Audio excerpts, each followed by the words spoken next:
So what they did effectively was they described a unique feature about their ketchup. And so as we start thinking about personal branding, we want to do pretty much the same thing. If you think about yourself in whatever you work, there are lots and lots of other ketchup bottles on the shelf, right? People that have the same experience, the same skill set, maybe the same education. Is about emotion and passion. So when we think about it, when I say soup, what comes up for you?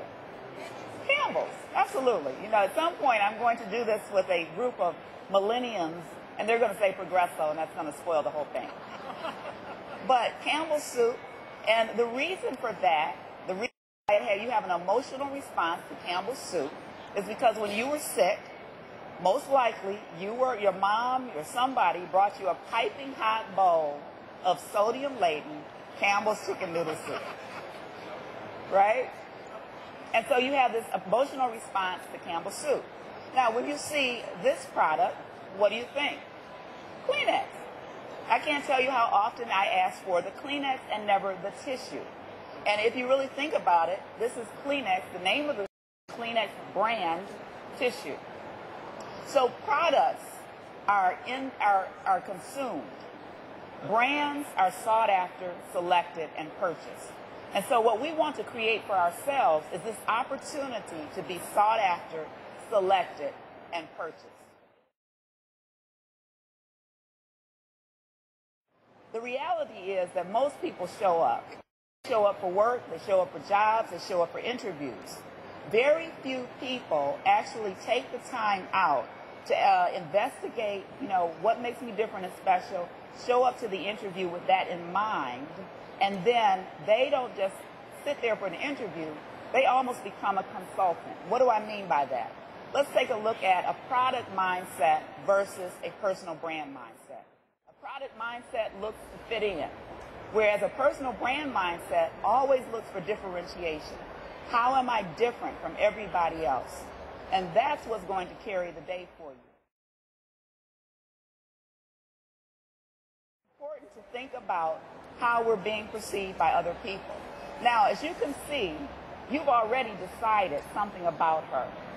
What's the message she's sending about herself? You say what? I'm unapproachable. What else? What else is she? What's the message? What do you get about her? She can't be bothered. There you go. She's a mess, and she's going to mess up the work. How about? I attended the Branding After 50 with Marva. She was absolutely fantastic. I'm looking for work after a career of 30 years in one organization, and I really liked her idea about promoting ourselves instead of just being a product, thinking about our strategy, our message, and so forth. And I help people get jobs, and I was really impressed with her ability to recognize how important branding is, and hope to take back the information and share it with a lot of other people.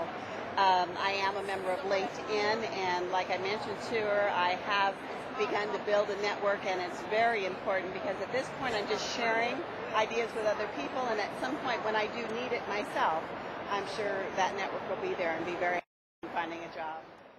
But I love the idea of taking your own, as a consultant, taking your own value of the experience, and in the meantime, maybe teaching a class or a workshop at a community college.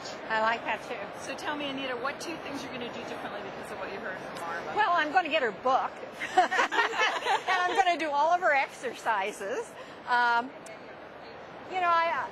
Basically, my husband and my son are starting a new business, and I think the LinkedIn, thinking more thoroughly about our image, what will be our image and what will differentiate us from the other PR marketing organizations.